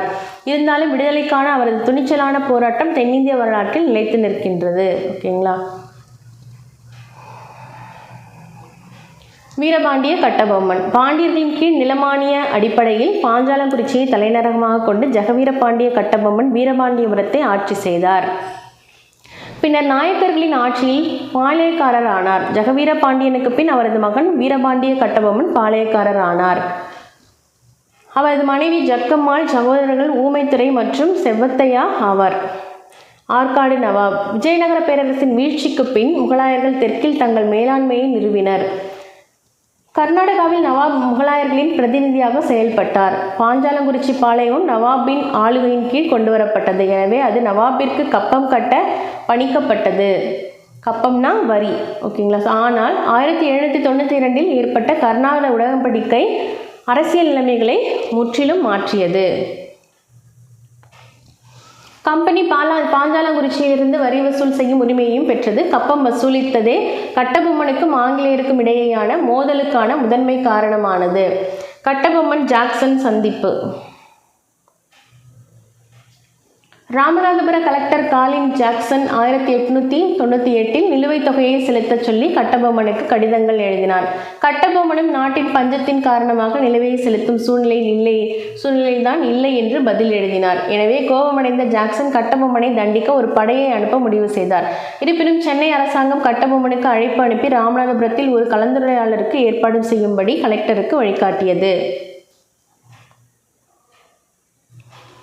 1798 கட்டபொம்மன் தனது அமைச்சர் சிவசுப்பிரமணியத்துடன் ராமநாதபுரத்தில் கலெக்டரை சந்தித்தார். 1080 பக்கோடா பாக்கியை தவிர பெரும்பாலான வரியை கட்டபொம்மன் செலுத்திவிட்டதை கணக்குகள் சரிபார்த்தலுக்கு பின்னர் அறிந்த ஜாக்சன் சமாதானம் அடைந்தார். இந்த சந்திப்பின் பொழுது கட்டபொம்மனும் அவரது அமைச்சர் சிவசுப்பிரமணியனும் ஜாக்சனின் முன் 3 மணி நேரம் நிற்க வைக்கப்பட்டனர். கலெக்டர் கட்டபொம்மனையும் அவரது அமைச்சரையும் அவமானப்படுத்தி கைது செய்ய முயற்சி செய்தார். கட்டபொம்மன் தனது அமைச்சருடன் தப்பிக்க முயன்றார். உடனே ஊமைத்துறை தனது வீரர்களுடன் கோட்டைக்குள் நுழைந்து கட்டபொம்மன் தப்பிக்க உதவி செய்தார். ஆனால் துரதிருஷ்டவசமாக சிவசுப்பிரமணியம் கைது செய்யப்பட்டார். எட்வர்ட் கிளைவ் மற்றும் கட்டபொம்மன். பாஞ்சாலங்குறிச்சி திரும்பிய பின் கட்டபொம்மன் கலெக்டர் காலின் ஜாக்சன் என்பவரிடம் நடந்து கொண்டதை விவரித்து சென்னை கவுன்சிலுக்கு ஒரு கடிதம் எழுதினார். கடிதத்தை கண்ட சென்னை கவுன்சிலின் கவர்னர் எட்வர்ட் கிளைவ் கட்டபொம்மனை சரணடைய ஆணையிட்டார். சென்னை கவுன்சில் கட்டபொம்மனை ஒரு குழுவின் முன்னிலையில் வர கோரியது. இதற்கிடையில் சிவசுப்பிரமணியன் விடுதலை செய்யப்பட்டதுடன் கலெக்டர் ஜாக்சன் அவருடைய தவறான அணுகுமுறைக்காக பதவி நீக்கமும் செய்யப்பட்டார். அவருக்கு பின் கலெக்டராக SR லூஷிங்டன் நியமிக்கப்பட்டார். பாளையக்காரர்களின் கூட்டமைப்பு. இச்சூழ்நிலையில் சிவகங்கையின் மருது பாண்டியர் அருகில் இருந்த பாளையக்காரர்களை ஒன்றிணைத்து ஆங்கிலேயர்களுக்கு எதிரான தென்னிந்திய கிளர்ச்சியாளர்களின் கூட்டமைப்பு ஒன்றை உருவாக்கினார். இந்த கூட்டமைப்பு ஒரு பிரகடனத்தை வெளியிட்டது. அது திருச்சிராப்பள்ளி அறிக்கை என அழைக்கப்பட்டது. கட்டபொம்மன் இந்த கூட்டமைப்பின் மீது ஆர்வத்துடன் இருந்தார். இந்த கிளர்ச்சி கூட்டமைப்பில் இணைய மறுத்த சிவகிரி பாளையத்தின் மீது கட்டபொம்மன் தனது செல்வாக்கை செலுத்த முயன்றார். கட்டபொம்மன் சிவகிரியை நோக்கி முன்னேறினார். சிவகிரி பாளையக்காரர் கம்பெனிக்கு கப்பம் கட்டுபவராக இருந்ததால் கம்பெனி கட்டபொம்மனின் சிவகிரி மீதான படையெடுப்பு தங்கள் அதிகாரத்திற்கு விடப்பட்ட சவாலாக கருதினர். எனவே கம்பெனியின் படைகள் பாஞ்சாலங்குறிச்சி நோக்கி செல்ல ஆணையிட்டது. ஓகேங்களா. ஸோ இந்த தென்னிந்திய கிளர்ச்சியாளர்களின் கூட்டமைப்பு வந்துட்டு உருவாக்கி இருக்கிறாங்க. ஆங்கிலேயருக்கு எதிராக சிவகங்கையில் மருதுபாண்டியர்கள் வந்துட்டு உருவாக்கி இருக்கிறாங்க. ஓகேங்களா. ஸோ ஆங்கிலேயருக்கு எதிரான தென்னிந்திய கிளர்ச்சியாளர்களின் கூட்டமைப்பு. இந்த கூட்டமைப்பு ஒரு பிரகடனத்தை வெளியிட்டது. அது என்னன்னா, அதுதான் வந்துட்டு திருச்சிராப்பள்ளி அறிக்கை அப்படின்னு சொல்கிறாங்க. ஓகே, ஸோ ஞாபகம் வச்சுக்கோங்க. அடுத்ததாக பாஞ்சாலங்குறிச்சி வீழ்தல். 1799 செப்டம்பர் 5ஆம் நாள் மேஜர் பேனர்மன் தன்னுடைய படையை பாஞ்சாலங்குறிச்சி நோக்கி நகர்த்தினார். ஆங்கிலேய படை பாஞ்சாலங்குறிச்சி கோட்டையின் அனைத்து செய்தி தொடர்புகளையும் துண்டித்தது. கோலார்பட்டியில் நடந்த சண்டையில் சிவசுப்பிரமணியம் கைது செய்யப்பட்டார். கட்டபொம்மன் புதுக்கோட்டைக்கு தப்பிச் சென்றார். களப்பூர் காடுகளில் மறைந்திருந்த கட்டபொம்மனை புதுக்கோட்டை ராஜா விஜயநகராத தொண்டைமான் கைது செய்து கம்பெனியிடம் ஒப்படைத்தார். பாஞ்சாலங்குறிச்சி கோட்டை வீழ்ந்த பிறகு பேனர்மன் கைதிகளை பாளையக்காரர்களின் அவைக்கு அழைத்து சென்று ஒரு விசாரணைக்கு பிறகு அவர்களுக்கு மரண தண்டனை விதித்தார். நாகலாபுரத்தில் சிவசுப்பிரமணியம் தூக்கிலிடப்பட்டார். அக்டோபர் 16ஆம் நாள் பாளையக்காரர் அவையின் முன் கட்டபொம்மன் விசாரிக்கப்பட்டார். அடுத்த நாள் அக்டோபர் 16, 1799 அன்று கட்டபொம்மன் கயத்தாறு என்ற இடத்தில் தூக்கிலிடப்பட்டார். இவ்வாறான கட்டபொம்மனின் வீரம் பற்றி பல நாட்டுப்புற கதைப்பாடல்கள் இன்றும் பெருமையாக கூறுகின்றன.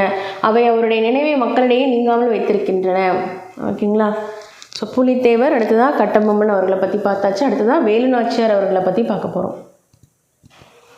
சிவகங்கையின் ராணி வேலுநாச்சியார் ஆவார். இவர் 16ஆம் வயதில் சிவகங்கையின் ராஜா முத்து வடுகநாதருக்கு திருமணம் செய்து வைக்கப்பட்டார். 1772 ஆற்காடு நவாப் மற்றும் பிரிட்டிஷ் படைகள் சிவகங்கையின் மீது போர் தொடுத்தன. அப்படை முத்து வடுகநாதரை காளையார்கோவில் போரில் கொன்றது. வேலுநாச்சியார் தனது மகள் வெள்ளச்சி நாச்சியாருடன் தப்பித்து திண்டுக்கல் அருகில் உள்ள விருப்பாட்சியில் கோபால நாயக்கர் பாதுகாப்பில் வாழ்ந்தார். இந்த காலகட்டத்தில் அவர் ஒரு படையை அமைத்து ஆங்கிலேயர்கள் தங்கள் ஆயுதங்களை எங்கு சேமித்து வைத்திருக்கிறார்கள் என்பதை தனது நுண்ணறிவு படைப்பிரிவின் உதவியுடன் கண்டறிந்தார். பின்னர் தனது நம்பிக்கைக்குரிய படைத்தளபதி மற்றும் தொண்டர் குயிலி என்பவரால் ஒரு தற்கொலை தாக்குதலுக்கு ஏற்பாடு செய்தார். மருது சகோதரர்களின் உதவியுடன் சிவகங்கையை கைப்பற்றி மீண்டும் ராணியாக முடிசூட்டி கொண்டார். இந்தியாவில் பிரிட்டிஷ் காலனி ஆதிக்கத்தை எதிர்த்து போரிட்ட முதல் இந்திய பெண்ணரசி ஆவார். இவர் தமிழர்களால் வீரமங்கை எனவும் தென்னிந்தியாவின் ஜான்சி ராணி எனவும் அறியப்படுகிறார்.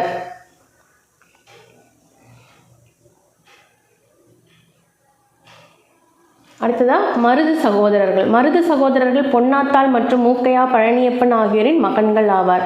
மூத்த சகோதரர் பெரிய மருது, வெள்ளை மருது எனவும் இளைய சகோதரர் சின்ன மருது எனவும் அழைக்கப்பட்டனர். இவற்றில் மருதுபாண்டியன் என்றழைக்கப்பட்ட சின்ன மருது பிரபலமானவர். சின்ன மருது சிவகங்கையின் மன்னர் முத்துவடுகநாத பெரிய உடையதேவரிடம் பணிபுரிந்தார்.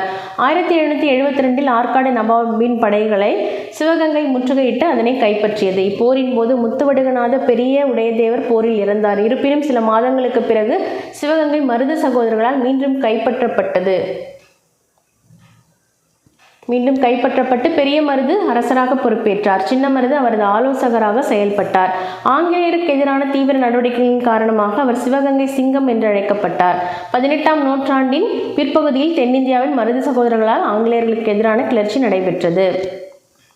ஸோ சிவகங்கை சிங்கம் என அழைக்கப்பட்டவர். ஓகேங்களா. ஸோ அதெல்லாம் வந்துட்டு ஞாபகம் வச்சுக்கோங்க. ஸோ வேலுநாச்சியார் அவர்களை பற்றி தெளிவாக ஒரு விரிவான இந்த அவங்களுடைய போராட்டம் இதெல்லாம் வந்துட்டு விரிவாக வந்துட்டு நமக்கு லெசனில் இருக்குது. ஸோ தமிழ் புக்ஸ்லேயே வந்துட்டு நீங்கள் படிச்சிருப்பீங்க கண்டிப்பாக.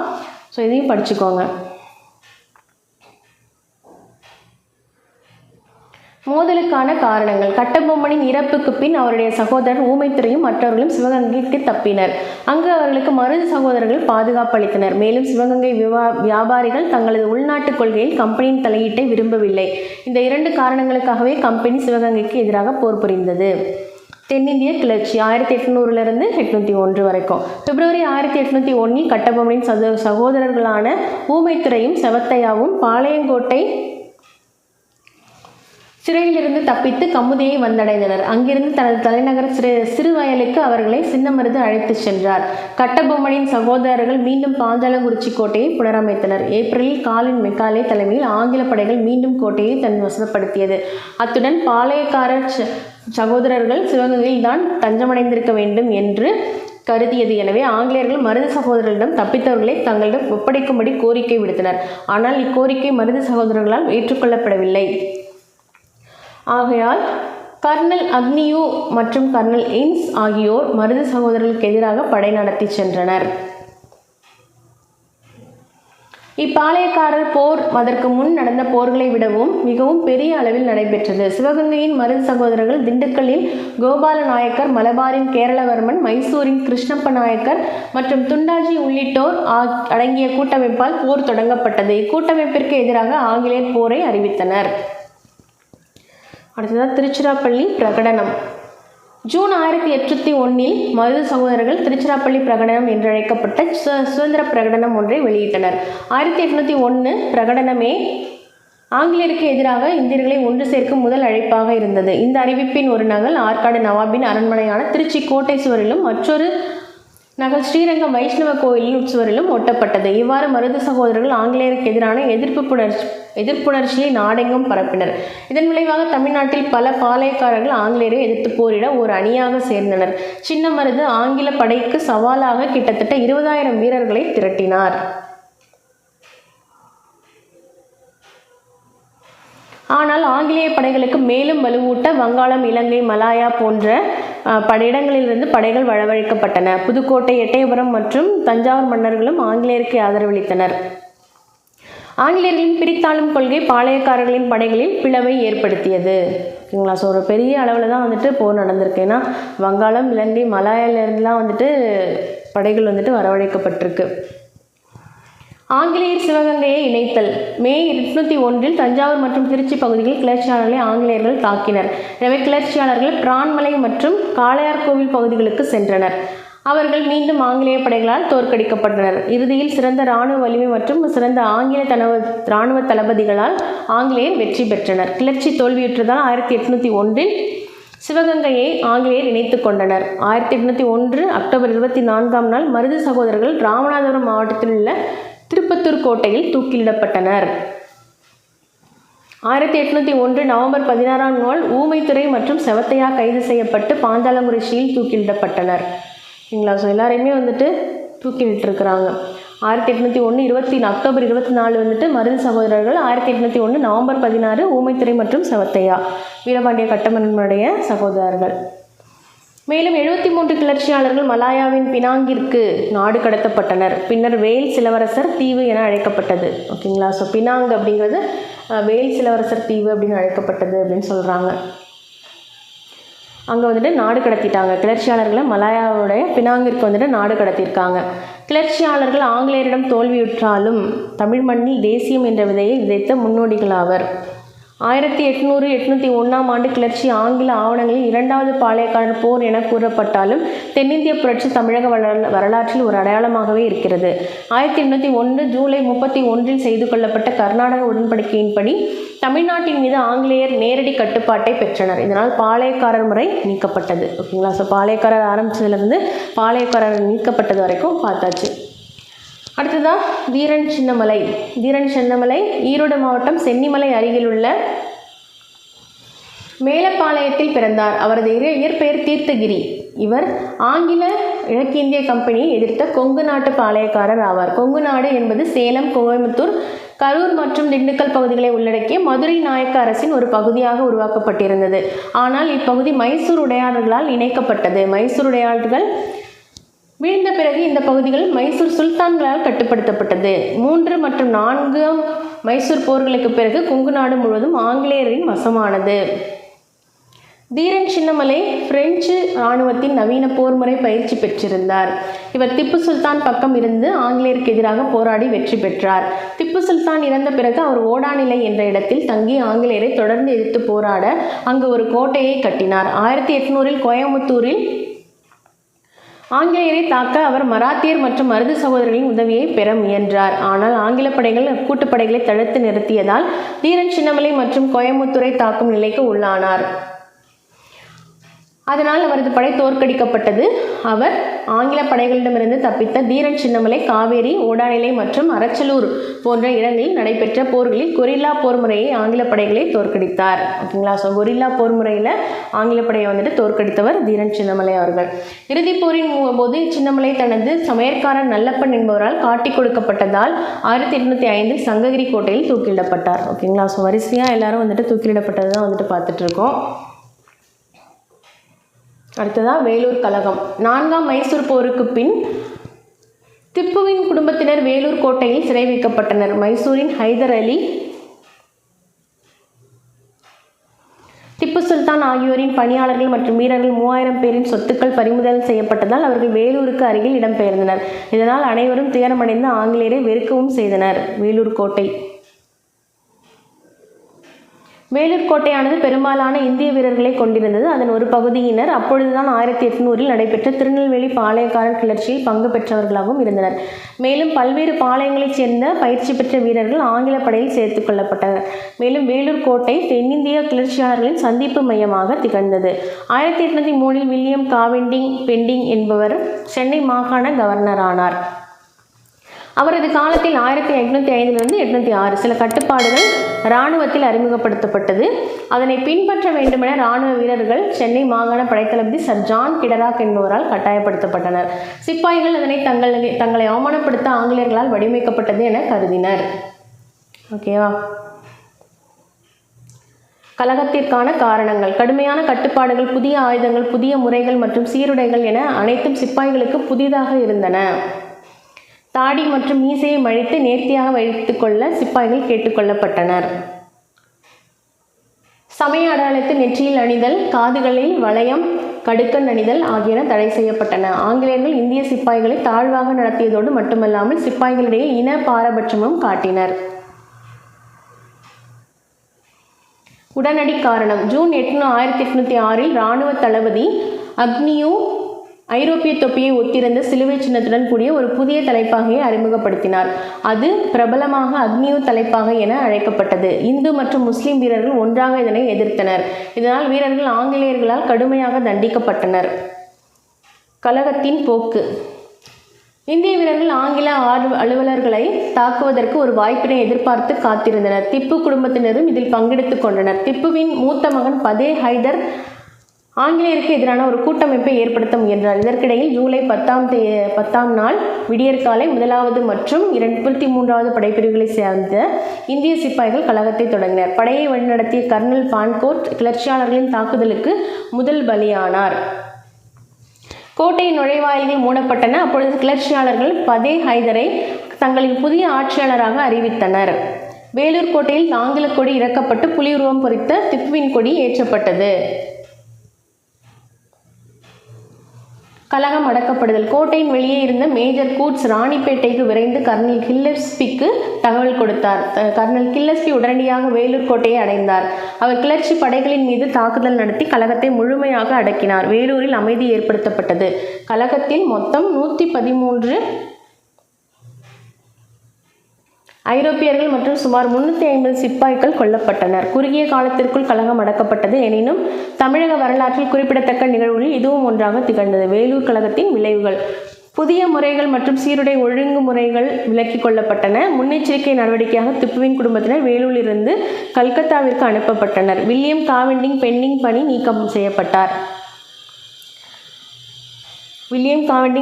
பணி நீக்கம் செய்யப்பட்டார். கலகத்தின் தோல்விக்கான காரணங்கள். இந்திய படை வீரர்கள் வழிநடத்த சரியான தலைமை இல்லை. கலகம் மிகச் சரியாக வடிவமைக்கப்படவில்லை. ஆங்கிலேயர்களின் பிரித்தாளும் கொள்கை இந்தியர்களின் ஒற்றுமையில் பிளவை ஏற்படுத்தியது. மதிப்பீடு. 1806 நடந்த வேலூர் கலகத்தை 1857 நடைபெற்ற முதல் இந்திய சுதந்திர போரின் முன்னோடி என வி.டி. சவார்கார் என்ற வரலாற்றாசிரியர் குறிப்பிடுகின்றார். ஓகேங்களா? ஸோ முதல் இந்திய சுதந்திர போரின் முன்னோடி அப்படிங்கிறத 1806 நடந்த வேலூர் கலகத்தை வந்துட்டு சொல்கிறாங்க. ஓகேங்களா? பெரும் புரட்சி 1857. இந்தியாவில் ஆங்கிலேயர்களை அச்சுறுத்தும் வகையில் நடைபெற்ற ஆரம்பகால கலகங்கள் வெற்றி பெறவில்லை. எனவே அது 1857ஆம் ஆண்டு புரட்சிக்கு வழிகோலியது. அதன் மூலம் கம்பெனி அதன் நாட்டிற்கு திரும்பிச் செல்லவும் ஆங்கிலேயர்களின் ஆட்சியை மக்களில் பெரும்பாலோர் ஏற்கவில்லை என ஆங்கிலேயர்களை எண்ணவும் செய்தது. 1857ஆம் ஆண்டு புரட்சியானது காலனி ஆட்சியினுடைய பண்பு மற்றும் கொள்கையின் விளைவாக உருவானதாகும். ஆங்கிலேயரின் விரிவுபடுத்தப்பட்ட கொள்கைகள், பொருளாதார சுரண்டல் மற்றும் நிர்வாக புதுமைகள் ஆகியவற்றின் ஒட்டுமொத்த விளைவு இந்தியாவின் அனைத்து அரசர்களின் நிலைமையிலும் மோசமான பாதிப்புகளை ஏற்படுத்தின. 1857ஆம் ஆண்டு புரட்சி நடைபெற்ற இடங்கள்.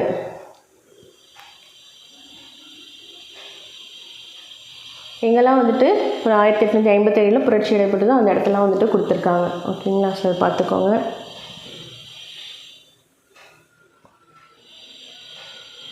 புரட்சிக்கான காரணங்கள். ஆங்கிலேயரின் பொருளாதார ரீதியான சுரண்டல் கொள்கையை 1857ஆம் ஆண்டு புரட்சிக்கு முக்கிய காரணமாக இருந்தது. இது சமுதாயத்தின் அனைத்து பிரிவினரையும் காயப்படுத்தியது. அதிகப்படியான வரி விதிப்பு மற்றும் கடுமையான வரி வசூல் முறைகளால் விவசாயிகள் துன்புற்றனர். வாரிசு இழப்பு கொள்கை, துணைப்படை திட்டம் மற்றும் பல கட்டுப்பாடுகள் ஆகியன மக்களிடையே அதிருப்தியை ஏற்படுத்தியது. மேலும் முறையற்ற வகையில் அயோத்தியை இணைத்தும் கூட ஆங்கிலேயரின் பிரதேச விரிவாக்க கொள்கை திருப்தியடையவில்லை. கிறிஸ்தவ சமய பரப்பு குழுவினரின் மதமாற்ற நடவடிக்கைகள் மக்களால் அச்சத்துடனும் சந்தேகத்துடனும் பார்க்கப்பட்டது. மேலும் சமய தலைவர்கள் மற்றும் இஸ்லாமிய சமய அறிஞர்கள் ஆங்கில ஆட்சிக்கு எதிராக அதிருப்தியை வெளிப்படுத்தினர்.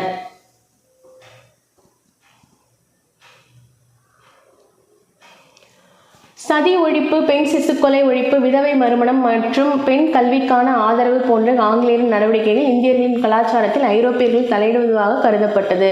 இந்திய சிப்பாய்கள் ஆங்கில அதிகாரிகளால் தாழ்வாகவும் அவமரியாதையாகவும் நடத்தப்பட்டனர். ஆங்கில வீரர்களை காட்டிலும் இந்திய வீரர்கள் குறைவான ஊதியம் பெற்றனர். மேலும் இராணுவ பதவி உயர்வுகள் அனைத்தும் இந்திய வீரர்களுக்கு மறுக்கப்பட்டு ஆங்கில வீரர்களுக்கு மட்டுமே வழங்கப்பட்டன. உடனடி காரணம். இராணுவத்தில் அறிமுகப்படுத்தப்பட்ட என்ஃபீல்டு ரக துப்பாக்கியே உடனடி காரணமாக இருந்தது. இந்த வகை துப்பாக்கியில் குண்டுகளை நிரப்புவதற்கு முன் அதன் மேலுறையை பற்களால் கடித்து நீக்க வேண்டும். அதன் மேலுறையில் பசுவின் கொழுப்பு மற்றும் பன்றியின் கொழுப்பு தடவப்பட்டிருந்தது. எனவே இதனை இந்திய சிப்பாய்கள் இந்து முஸ்லீம் தங்கள் மத உணர்வை புண்படுத்துவதாக கருதினர். ஏனெனில் இந்துக்கள் பசுவை புனிதமாக கருதுபவர்களாகவும் முஸ்லிம்கள் பன்றியை வெறுப்பவர்களாகவும் இருந்தனர். ஆகையால் இந்து முஸ்லீம் வீரர்கள் என்ஃபீல்டு துப்பாக்கியை பயன்படுத்த மறுத்து புரட்சியில் ஈடுபட்டனர். இவ்வாறு கொழுப்பு தடவப்பட்ட தோட்டாக்கள் புரட்சிக்கு அடிப்படை மற்றும் உடனடி காரணமாயிற்று. ஓகேயா? ஸோ அப்போ வந்துட்டு 1806 வந்துட்டு சிலுவை போட்ட ஒரு அந்த தொப்பி வைக்க சொல்லியிருந்தாங்க. ஸோ நிறைய அந்த சிம்பிள்ஸ்லாம் வந்துட்டு நெத்தியில் போடக்கூடாது அப்படின்னு சொன்னதுனால அந்த கழகம் ஏற்பட்டது இல்லையா, வேலூர் கழகம். இப்போ வந்துட்டு இந்த கழகம் வந்துட்டு இந்த விஷயத்தினால ஏற்பட்டிருக்கு. ஓகேங்களா? ஸோ அந்த கொழுப்பு தடவப்பட்ட அந்த துப்பாக்கியுடைய குண்டில் வந்துட்டு கொழுப்பு தடவப்பட்டது, அதை வந்துட்டு வாயால் கடித்து இது பண்ணணும் அப்படிங்கிறதுனால அதுக்கு வந்துட்டு எதிர்ப்பு தெரிவிச்சிருக்காங்க. கழகத்தின் தோற்றம். 1857 மார்ச் 29ஆம் நாள் பாரக்பூரில் கொல்கத்தா அருகில் உள்ள வங்காள படைப்பிரிவை சேர்ந்த மக்கள் பாண்டே என்ற இளம் சிப்பாய் கொழுப்பு தடவப்பட்ட துப்பாக்கியை பயன்படுத்த மறுத்து தனது உயரதிகாரியை சுட்டுக் கொன்றார். அதனால் அவர் கைது செய்யப்பட்டு விசாரணைக்கு பின் தூக்கிலிடப்பட்டார். இச்செய்தி பரவியதால் பல சிப்பாய்கள் புரட்சியில் ஈடுபட்டனர்.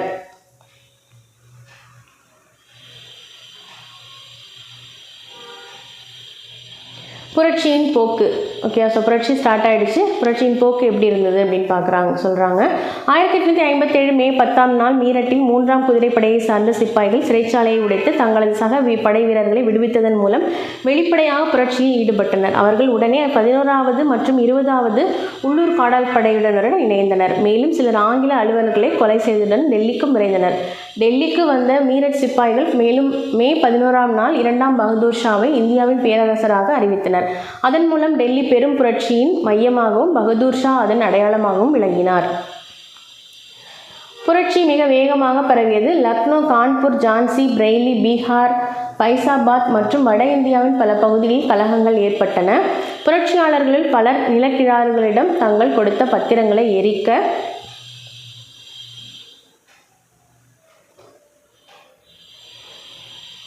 இதனை ஒரு நல்வாய்ப்பாக கருதினர். ஆங்கில அரசு பலருடைய பட்டங்கள், ஓய்வூதியங்களை நீக்கியதால் ஆங்கில அரசை பழிவாங்குவதற்காக புரட்சியில் பலர் கலந்து கொண்டனர்.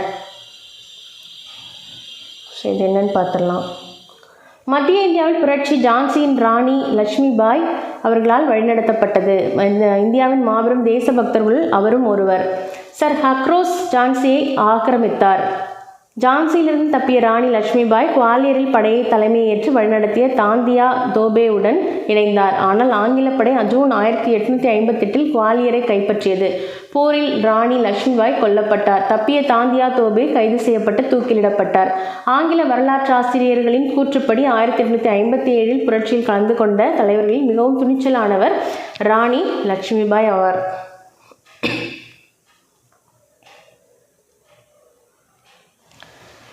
கலகம் அடக்கப்பட்டது. அடக்கப்படுதல். கவர்னர் ஜெனரல் தானிங் பிரபு புரட்சியை அடக்க உடனடியாக நடவடிக்கை எடுத்தார். அவர் சென்னை, பம்பாய், இலங்கை மற்றும் பர்மாவிலிருந்து படைகளை வரவழைத்தார்.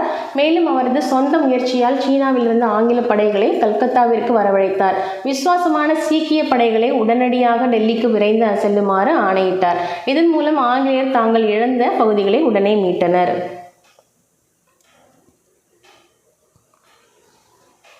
1857 செப்டம்பர் 20 படைத்தளபதி நிக்கல்சனால் டெல்லி மீண்டும் கைப்பற்றப்பட்டது. எனவே இரண்டாம் பகதூர் ஷா ரங்கூனுக்கு நாடு கடத்தப்பட்டார். அங்கு அவர் 1862 இறந்தார்.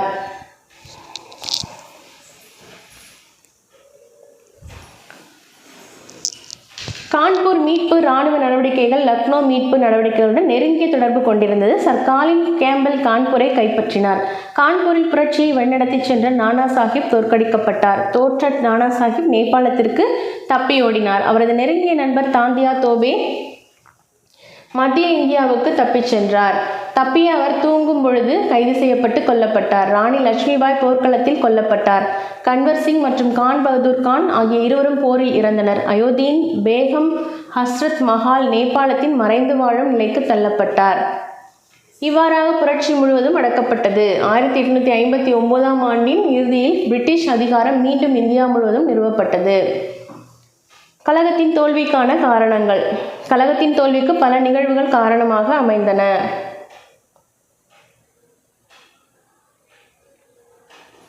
சரியான ஒருங்கிணைப்பு, ஒழுக்கம், கட்டுப்பாடு, பொதுவான திட்டம், மையப்படுத்தப்பட்ட தலைமை, நவீன ஆயுதங்கள் மற்றும் தொழில்நுட்பம் ஆகியவை புரட்சியாளர்களிடையே இல்லை.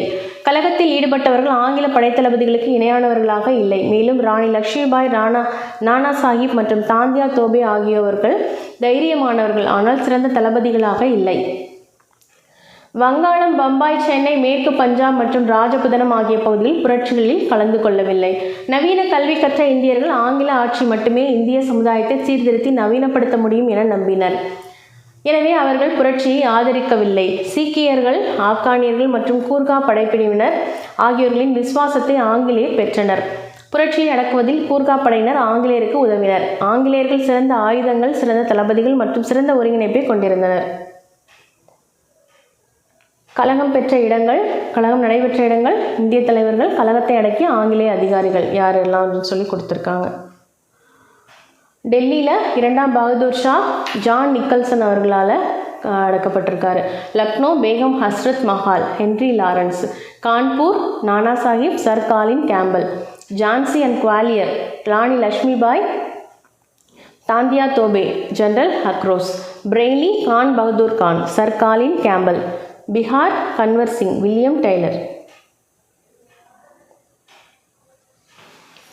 கழகத்தின் விளைவுகள். 1857 ஆண்டு கழகம் இந்திய வரலாற்றில் ஒரு திருப்பு முறையை ஏற்படுத்தியது. இது நிர்வாக முறை மற்றும் அரசின் கொள்கைகளில் மாற்றங்கள் ஏற்பட வழிகோலியது. 1858 ஆண்டு வெளியிடப்பட்ட விக்டோரியா மகாராணியின் பேரறிக்கையின் மூலம் இந்தியாவில் நிர்வாகம் கிழக்கிந்திய கம்பெனியிடமிருந்து ஆங்கில அரசுக்கு மாற்றப்பட்டது. கவர்னர் ஜெனரல் அதன் பிறகு வைஸ்ராய் என அழைக்கப்பட்டார். இயக்குனர் குழு மற்றும் கட்டுப்பாட்டு வாரியம் நீக்கப்பட்டு இந்திய விவகாரங்களை மேற்பார்வையிட செயலரின் தலைமையில் 15 உறுப்பினர்களை கொண்ட ஒரு சபை ஏற்படுத்தப்பட்டது, அதாவது கவுன்சில். இந்திய இராணுவம் முற்றிலும் மாற்றியமைக்கப்பட்டது. அதிகப்படியான ஆங்கிலேயர்கள் இராணுவத்தில் பணியமர்த்தப்பட்டனர். பிரித்தல் மற்றும் எதிர்த்தாக்குதல் என்ற கொள்கையை ஆங்கில இராணுவ கொள்கையின் ஆதிக்கம் செலுத்தியது. உண்மையில் 1857 ஆண்டு புரட்சி இந்திய மக்கள் அனைவரையும் ஒருங்கிணைத்து இந்தியா ஒரே நாடு என்ற உணர்வை கொண்டுவருவதில் முக்கிய பங்கு வகித்தது. பெரும்புரட்சி நவீன தேசிய இயக்கம் தோன்ற வழிவகுத்தது. 1857 ஆண்டு பெரும்புரட்சி 20ஆம் நூற்றாண்டின் தொடக்கமாக இருந்தது. வி.டி. சவார்கர் முதல் இந்திய சுதந்திர போர் என்ற தனது நூலில் 1857 ஆண்டு பெரும்புரட்சி ஒரு திட்டமிட்ட தேசிய சுதந்திர போர் என விவரிக்கின்றார். ஓகேங்களா? ஸோ இவர் தான் வந்துட்டு வேலூர் கழகத்தையும் வந்துட்டு முன்னோடி அப்படின்னு சொல்லியிருந்தார். ஓகே, இந்திய சுதந்திர போருக்கான முன்னோடியாக அதை வந்துட்டு சொல்லியிருந்தார். ஸோ இதை வந்துட்டு திட்டமிட்ட தேசிய சுதந்திர போர் அப்படின்னு சொல்லியிருக்காரு. யார் சொன்னது அப்படின்னு பார்த்தீங்கன்னா வி.டி. சவார்கர். முதல் இந்திய சுதந்திர போர் அப்படின்னு சொல்லிட்டு தனது நூலில் வந்துட்டு அதை குறிப்பிட்டிருக்கார். வி.டி. சவார்கர். மீள்பார்வை. விஜயநகர ஆட்சியாளர்கள் தங்கள் மாகாணங்களில் நாயக்கர்களை நியமித்தனர். மதுரை நாயக்கர்கள் பாளையக்காரர்களை நியமித்தனர். ஆங்கிலேயர்கள் பெற்ற வரி வசூலிக்கும் உரிமையால் பாளையக்காரர்கள் கழகம் வெடித்தது. கப்பம் வசூலித்ததே கட்டபொம்மனுக்கும் ஆங்கிலேயருக்கும் இடையிலான போட்டி ஏற்பட முதன்மை காரணமானது. மருது சகோதரர்கள் மூக்கையா பழனியப்பன் மற்றும் பொன்னாத்தாள் ஆகியோரின் மகன்கள் ஆவார். மூக்கையா பழனியப்பன் மற்றும் பொன்னாத்தாள். பிரெஞ்சு இராணுவத்தின் மூலம் தீரன் சின்னமலை நவீன போர் முறைகளில் பயிற்சி பெற்றார். திப்பு சுல்தான் ஆங்கில கிழக்கிந்திய கம்பெனிக்கு எதிராக போரிட்டார். 1857ஆம் ஆண்டு புரட்சியின் தலைவர்களில் ராணி லட்சுமிபாய் மிக சிறந்த மற்றும் மிக துணிச்சலான தலைவர் ஆவார். அடுத்ததாக கலைச்சொற்கள்.